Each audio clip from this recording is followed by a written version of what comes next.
Bonjour ou bonsoir à tous, vous qui regardez les vidéos, que ce soit le jour ou la nuit, ici DVD Pro Catch slash Mister Review. Donc oui, vous savez, je n'ai plus sorti de vidéo depuis, on va dire une semaine et demie, entre guillemets. Parce que oui, j'étais forcément très occupé, j'ai fait des sorties avec des amis, et j'ai fait les courses aussi avec des amis, même avec mes parents. Bref, j'étais pas forcément libre de faire ce que j'avais envie de faire, donc bien sûr faire des reviews sur des DVD de catch. Je sais qu'il m'en reste 4 à en faire, et qui sait, j'en aurai peut-être beaucoup d'autres à en faire si jamais c'est possible, le temps que ça s'arrête pour moi, que j'en achète des DVD de catch par rapport au manque de place. Donc ce sera les tours derniers par les vendeurs qui m'ont réclamé. Oui, parce que je vous dis directement, il y en a qui m'ont fait une belle proposition, j'ai accepté, et après ça, je leur ai dit en retour. Je sais que ça fait plusieurs fois que je vous le dis, hein, mais il y en a qui me réclament, et auxquels ben, j'accepte de bon cœur. Et que par la suite, je pense que ça s'arrêtera ici, et voilà. Donc pour l'instant, je sais pour vous, vous allez prendre ça pour une mensonge et que je tiens pas mes promesses, mais j'essaye de tout cœur de tenir mes promesses, quoi qu'il en coûte. C'est juste que souvent, on me propose des trucs et j'accepte. Mais bon, ça, ce n'est pas de ça qu'on va parler, mais on va bien sûr parler du show PPV de la Ring of Honor Wrestling, ou ROH, qui est bien sûr lié à la EW. Donc, ROH Death Before Dishonor 2024. Donc, c'est ce show auquel on va s'attaquer. Je vais vous dire tout en honnêteté avec vous, j'ai pas regardé les pré-shows. Enfin, j'ai pas regardé le pré-show de Death Before Dishonor. Parce que je sais que le show va commencer avec des pré-shows. Et il y en a 4 matchs du pré-show. Plus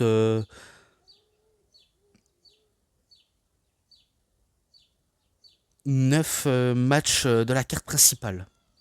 Donc oui, je sais, j'ai mis du temps à en parler vu comment j'étais sur le point de compter. Donc en plus, en total, il y en a 13 matchs à citer. Un peu comme j'ai fait pour Slammiversary de la TNA, et auquel il y avait les détails auxquels j'ai pas trop été dans les profondeurs. Par exemple, avec les Rascals, je sais qu'ils étaient habillés en mode Buzz l'éclair. Comme j'avais un peu sous-estimé Ray Hechicero, comme quoi c'était pas un très bon technicien et que Norbert Foyant était un incompétent journaliste objectif, et auquel ben, j'ai regardé un peu quelques matchs de Hechicero. C'est vrai qu'il a quand même des bonnes techniques, mais selon moi, il n'est pas du même calibre assez pur agressif et rapide que Zack Sabre Jr. et Danielson. Mais bon, ça c'est une autre histoire, vraiment une très très autre histoire. Faut dire, j'ai pas besoin de me justifier dans tout ce que je dois dire. Voilà. En revanche, pour le pré-show, je serais obligé d'aller plus rapidement. Parce que j'ai pas envie de trop donner d'importance au pré-show. Parce que souvent, il y en a qui s'en battent totalement les reins de ce qui se passe dans le pré-show, comme il peut se passer dans d'autres shows de catch. Mais bon, tout d'abord, le premier match du pré-show, MXM Collection. Donc, équipe composée de Mason Madden et Mansour contre The Spanish Announces Project, donc équipe composée de Angelico et Serpentico. Et dire qu'ils sont encore là, Angelico et Serpentico, alors que Jack Evans n'est plus à la AEW.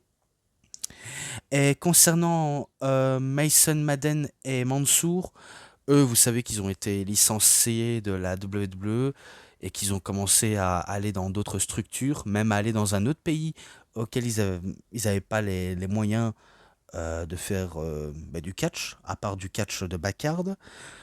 Vous savez qu'il s'agit de The Maximal Mem Models, donc les triple M, Massey et Mansoir. Donc vous savez que ce sont eux qui ont été à la WWE et auxquels ils étaient utilisés comme de simples péripéties en tant que jobbers. Alors que là, ils ont signé pour la ROH et pas pour la EW. Mais bon, de toute façon, peut-être qu'un jour ou l'autre, ils seront à la EW, qui sait? Tout est possible. Je bois un petit coup.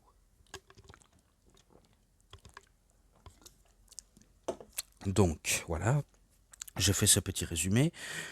Donc, victoire de Maxime, enfin, MXM Collection. Voilà, parce que c'est eux qui battent eux pendant le pré-show.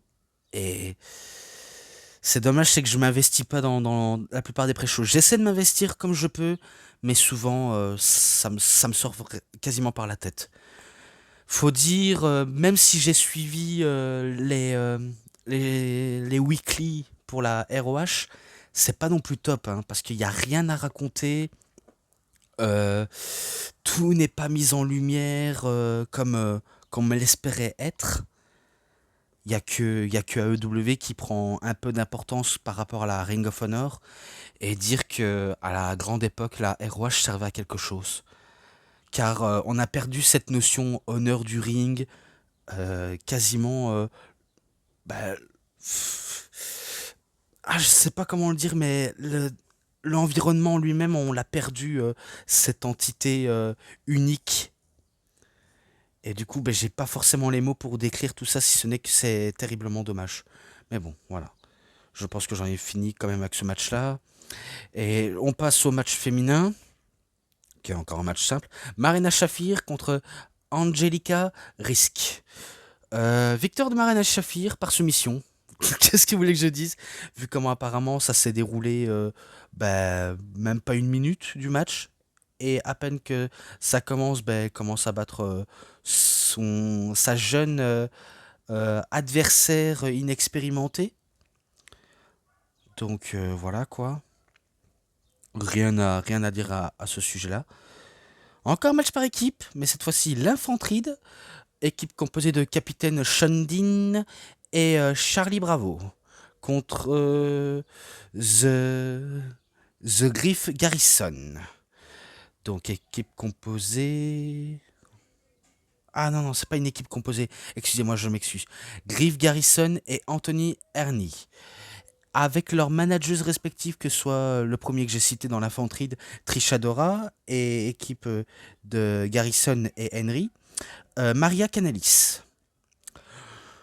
Je trouve que Maria Canalis devrait être dans Undisputed Kingdom. Parce que je pense que l'équipe auquel elle a fondé avec Griff Garrison et Anthony Henry ne l'aide pas forcément à les faire devenir au top. Donc, Osef. De toute façon, c'est l'infanterie qui batte l'équipe auquel je vous ai cité, auquel je préfère même pas donner d'importance. Bref. Voilà. Et enfin, le dernier match du pré-show. Et après, on passe à la carte principale. Encore un match par équipe. Oui, je sais, encore une fois. Top Flight, Dante Martin, Darius Martin contre The Outrunners, True Magnum et Turbo Floyd, accompagné par Erika Light. Victoire de Top Flight. Victoire de Top Flight parce que j'ai pas besoin de citer tout dans le match. Bon, après, on sait qu'il y a des matchs assez basiques en équipe, mais quand c'est Top Flight, c'est plus de la voltige, et de la voltige, encore de la voltige, que de la voltige. Voilà comment peut se résumer le match. Et quand c'est que de la voltige, Spotfest sur Spotfest, eh ben, on se dit, waouh, c'est impressionnant, c'est magnifique comme mouvement. Mais il est où la beauté du catch? Parce que des gens qui volent, c'est pas ça le catch. Ça fait partie d'un élément du catch, mais c'est ce qu'on va retenir, mais rien de plus. Et donc on retient ça, on se dit, ok, match de Spotfest, tout ce qu'il y a de plus normal dans notre monde actuel, mais sans importance. Il n'y a pas d'histoire derrière, il n'y a rien en fait. Rien. Donc dommage, je préfère passer. Fin du pré-show, on passe à la carte principale directement. The Beast Mortost contre Commander, accompagné par Alex Abrantis, dans un match simple. Pareil, match de Spotfest. Que des matchs de Spotfest. Que voulez-vous que je dise de plus si ce n'est que c'est que Spotfest ou Spotfest? Et concernant Commander, je suis loin d'être fan de ce personnage. Certes, il est masqué, certes, il est mexicain, mais à force de faire que des cabrioles sans réelle histoire derrière, euh, non, je m'investis pas en lui. Parce que je le vois pas. Enfin, je suis sûr qu'ils sont capables de lui donner un titre hein, à la EW. Je suis presque sûr. Mais selon moi, je préfère même pas attacher de l'importance à ce type-là, vu comment. Peut-être sa place c'est plutôt au Mexique. Bon après, je dis pas qu'il a rien à faire à la EW. Il peut rester pour s'adapter, mais pas en faisant que des multiples cabrioles comme n'importe quel catcheur lambda qui ferait ça. Un peu comme les top flight. Je sais que ces gars-là, c'est pas des mauvais lutteurs, à part qu'ils font trop les spot fest qu'on leur demande de faire. Et qu'ils ont aucun retenu à les faire. Vraiment zéro retenu. Oui, encore boire un coup parce que oui, je suis très assoiffé. Mais bon. De toute façon, c'est The Beast Mortos qui bat Commander, malgré tout et contre toute attente. Et qu'est-ce que j'en ai pensé? Pas forcément pas grand chose à citer. Faut dire, ça m'a pas fait lever de ma chaise, hein, et encore moins fait lever de mon lit. Hein. Donc ça m'a pas fait l'envie de d'aimer tout le reste. Encore un match par équipe, mais cette fois-ci pour les titres du monde par équipe de la ROH.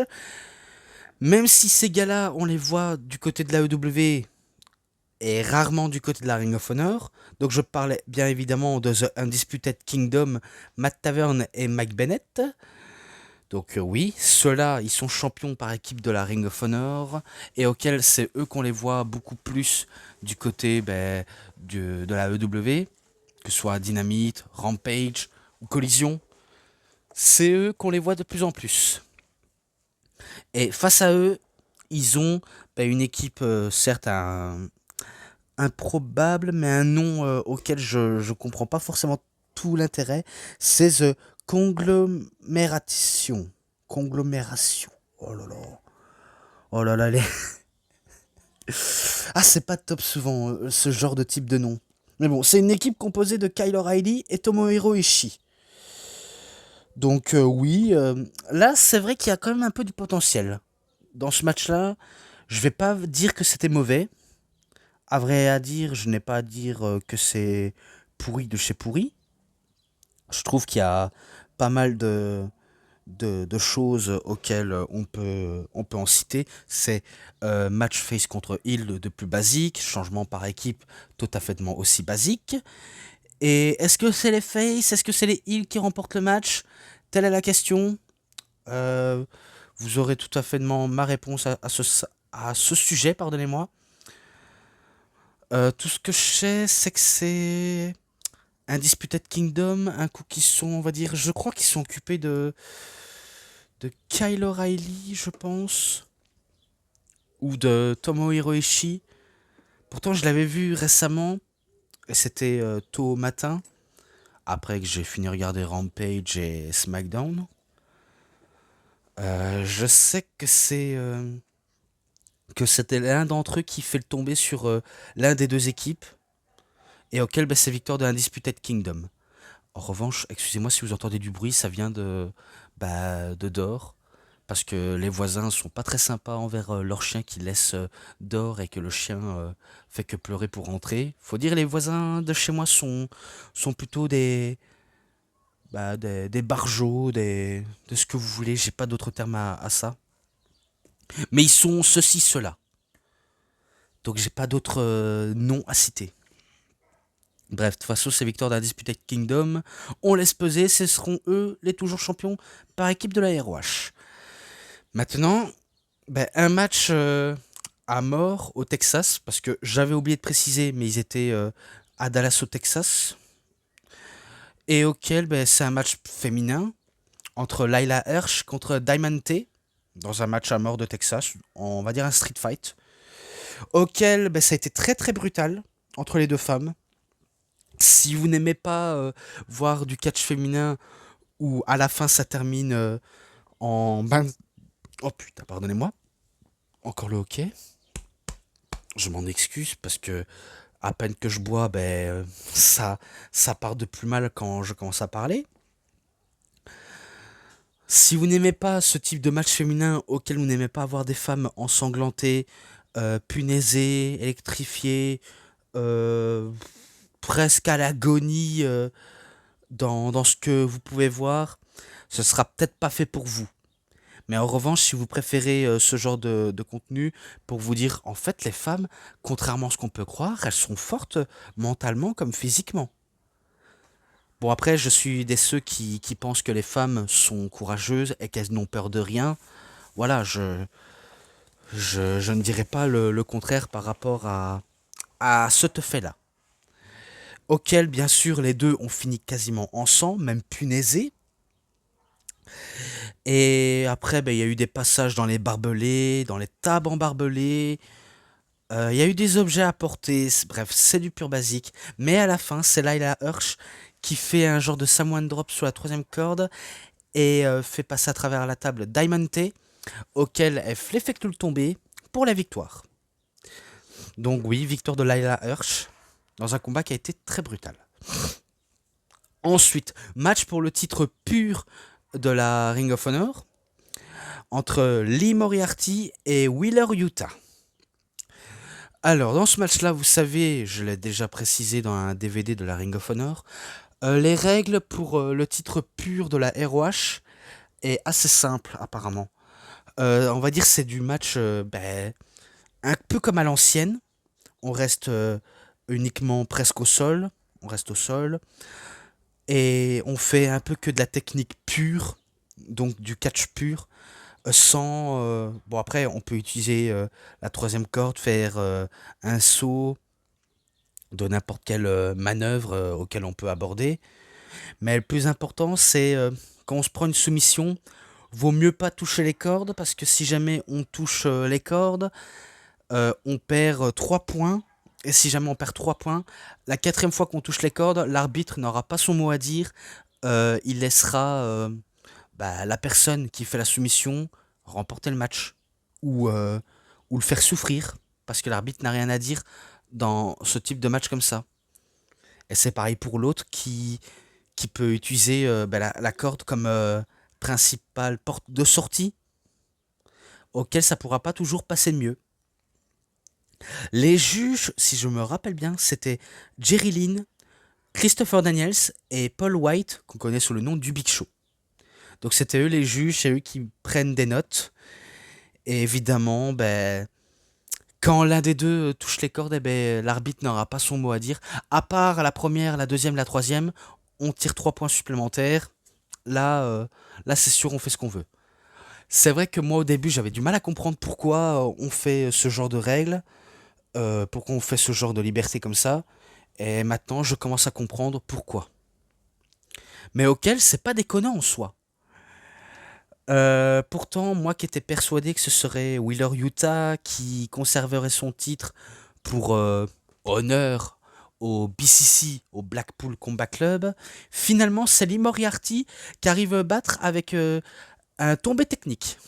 Donc il arrive à faire chuter Wheeler Yuta et à le battre pour le titre. Donc bien sûr, Lee Moriarty vient de l'équipe de Shane Taylor Promotion. Donc c'est une petite faction avec lui, Moriarty et Anthony Ogogo. Et un autre dont j'ai oublié son nom, auquel ils veulent représenter la promotion Shane Taylor, comme quoi eux ce sont des vrais durs à cuire, et auquel il ne craint absolument rien ni personne. Donc voilà, c'est lui qui rapporte le titre au sein du groupe. Et voilà, c'était pas mal, c'était un bon match de pur, mais sinon, voilà, ça vole pas plus haut. Pourtant, moi je peux vous dire, le match que j'ai préféré, c'était le match par équipe entre O'Reilly, Ishii et Undisputed Kingdom, malgré tout. J'ai quand même bien adoré. Match féminin, il était bien, mais sans plus. Et le match pur, il était excellent que le match féminin. Voilà. Ensuite, un autre match féminin, mais cette fois-ci pour le titre de la télévision de la Ring of Honor, Red Velvet contre Billy Starks. Donc oui, ils ont un titre féminin de la télévision. Et auquel c'était bien, mais sans plus. Il y a eu pas mal d'échanges entre les deux femmes, mais c'est Red Velvet qui bat Billie Stark pour devenir championne féminin de la télévision ROH. Donc voilà, c'est la première fois qu'elle devient championne de la Ring of Honor. Et pareil pour Moriarty qui devient champion pour la première fois à la ROH. Donc voilà, je pense que j'en ai fait le tour de ça. Ensuite, un match par équipe à éliminatoire pour les championnats par équipe à 6 de la Ring of Honor. Ouais, match par équipe à 6, on va dire les titres trio. Alors, ces titres de trio de la ROH, ils avaient été retirés du Bang Bang Gang en raison parce que, en gros, vu comment Jay White, c'est lui qui avait désigné Juice Robinson et les Guns en tant que co-champions trio ROH et AEW, et de manière officiellement, ça ne plaît pas aux officiels de la AEW qui préfèrent de les retirer les titres en raison que c'est pas forcément eux qui décident, parce que c'est pas eux qui travaillent dans les bureaux et qu'ils ont décidé autrement. C'est peut-être injuste, mais pour eux, c'est comme ça pour faire apprendre les bonnes manières aux jeunes. Entre les guillemets, hein, je dis bien entre les guillemets. Et du coup, ben, on a eu les premiers champions trio qui ont remporté les titres de la AEW. Donc c'est The Patriarchy, enfin Patriarche Christian Cage, Nick Wayne et Luchasaurus Killswitch, mais auquel ben, Christian ne partage pas les ceintures avec ses protégés, vraiment pas du tout, auquel il préfère les garder lui-même, l'air de dire c'est moi le patriarche, je mérite les ceintures vu comment c'est moi qui porte tout le groupe sur mes épaules. Bon, au moins, il s'installe bien en tant que heel. Et, et que là, bah, c'est pour être qualifié pour avoir une chance au titre, qu'ils étaient vacants. Et ça va se dérouler. Ça va se dérouler, attendez. À. Attendez. Je crois que je comprends pas forcément. Ah, les vainqueurs affrontera Undisputed Kingdom. Oh, mais je savais pas, bordel. Je savais pas. Excusez-moi, je m'en excuse. Affrontera ben, l'Undisputed Kingdom lors de Battle of the Belt 11. Ouais, c'est un show spécial.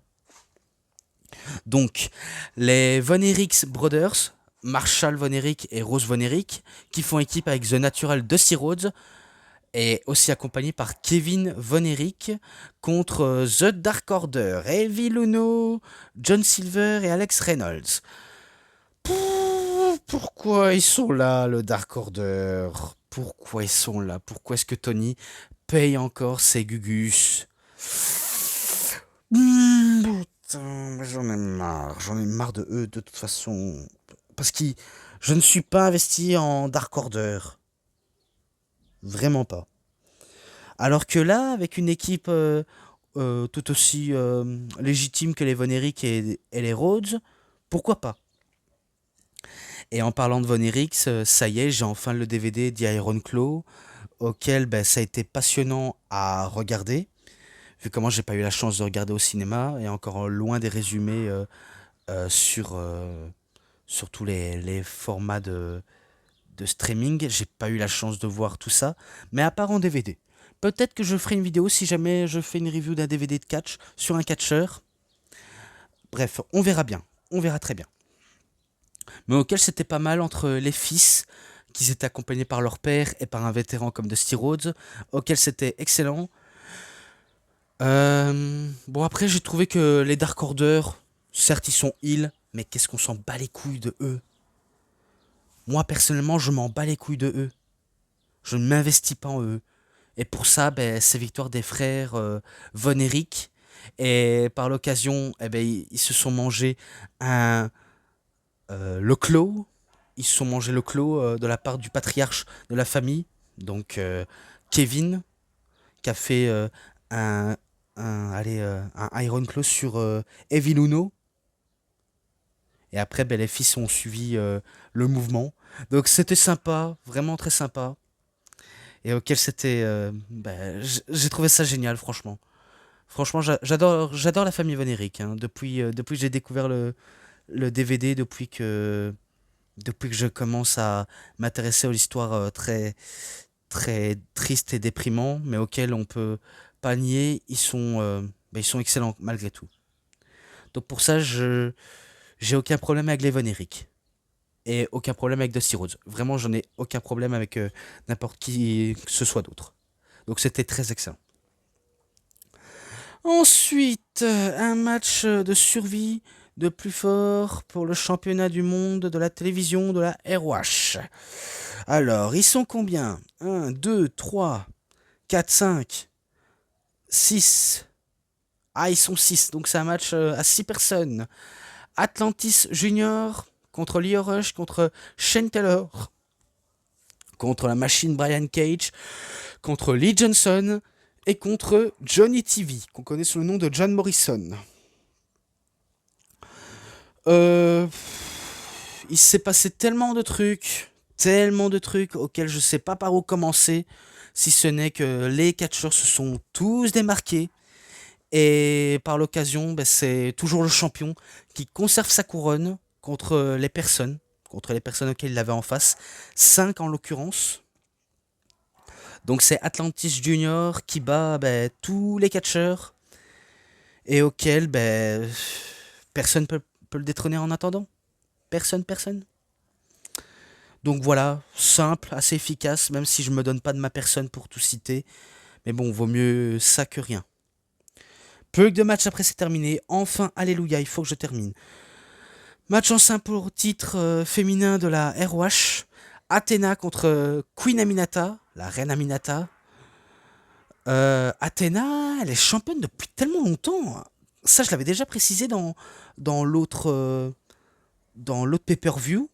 Mais ça fait tellement longtemps qu'elle est championne et que personne n'arrive à la battre. C'est un truc de fou. Hein. C'est vraiment... Oh, excusez-moi, j'ai fait tomber une bouteille, c'est pas grave. C'est vraiment un truc de fou auquel personne n'arrive à la cheville d'Athéna. Bon, après, elle avait été aidée. Hein. Athéna, elle avait été aidée. Mais c'est quand même elle qui remporte le match et qu'elle bat Queen Aminata. Bref, voilà tout. Pas mal. Un peu osef, mais pas mal. Pareil pour le match à 6 personnes. Osef, mais pas mal. Match par équipe. Pas mal, mais sans plus. Mais voilà. Maintenant, on passe au main event. Enfin, un bon main event, un bon match de catch. Oui, parce que c'est pour le titre du monde de la Ring of Honor. Oui, Mark Briscoe qui défend son titre contre Roderick Strong, qui est accompagné par The Undisputed Kingdom, Matt Tavern et Mike Bennett. C'était excellent. Vraiment très excellent, faut dire. Les deux savent très bien ce qu'ils font. Et enfin, on a eu un très bon match de catch. Malgré que Strong a le personnage de celui qui crie tout le temps le nom de la personne comme Adam ou, ou même Marco, Shibata, ce que vous voulez. Bref, c'est le gars qui ne fait que crier le nom de la personne.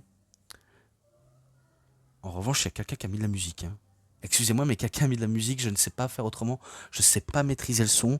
À part que si jamais je gueule au micro de mon casque, ça va pas le faire. Bon, même malgré s'il a un personnage assez casse-pied par moment, il est quand même toujours aussi bon sur le ring. Hein. Même s'il ressemble un petit peu à Ned Flanders, à part qu'il lui manque un pull vert, un pantalon, c'est tout Ned Flanders. Mais au moins, il a la moustache, la coupe de cheveux et les lunettes. Il manque la plupart du reste. Et la croyance en Dieu. Donc il lui manque aussi la croyance en Dieu. Même s'il est drôle, Strong, son catch reste quand même sérieux et très impactant.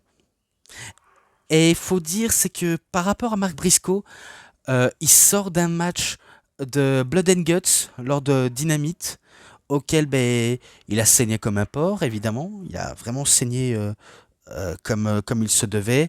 Il s'est tellement donné du mal, et on a peut-être cru qu'il ne serait pas à 100% pour faire ce genre de match avec Roderick Strong. Finalement, il nous a prouvé le contraire, hein, parce que c'est pas la première fois qu'il fait ce genre de truc.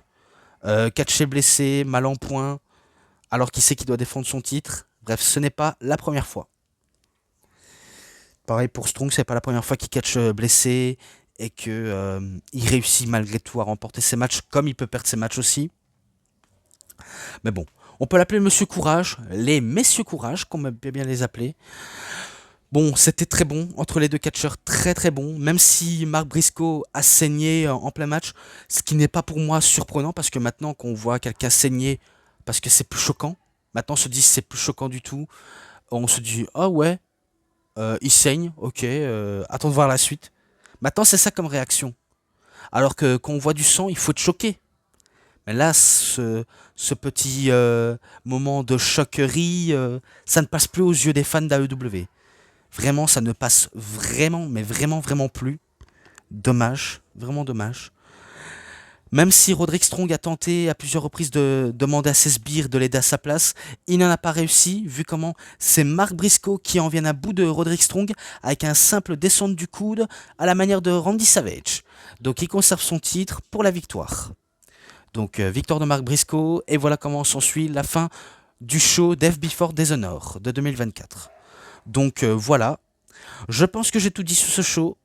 Et moi, je vais directement arrêter cette review pour éviter d'autres bruitages, musique ou aboiements de chiens. Je tenais à m'excuser pour ces moments si vous avez entendu. Donc voilà.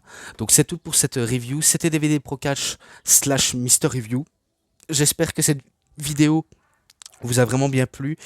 Et si vous avez aimé cette vidéo, vous savez ce qu'il vous reste à faire. Likez la vidéo, commentez, partagez, abonnez-vous à ma chaîne et cliquez sur la petite cloche pour avoir plus des notifications et des prochaines vidéos. Et moi, bien sûr, comme d'habitude, je vous dis bonne journée, bonne soirée à tous. Et avant de partir, n'oubliez pas de vous abonner à la chaîne secondaire de Gale 2.0, comme sa chaîne principale, qui est en description, comme MDX. Donc n'oubliez pas aussi mon Snap, pour ceux qui voudraient également.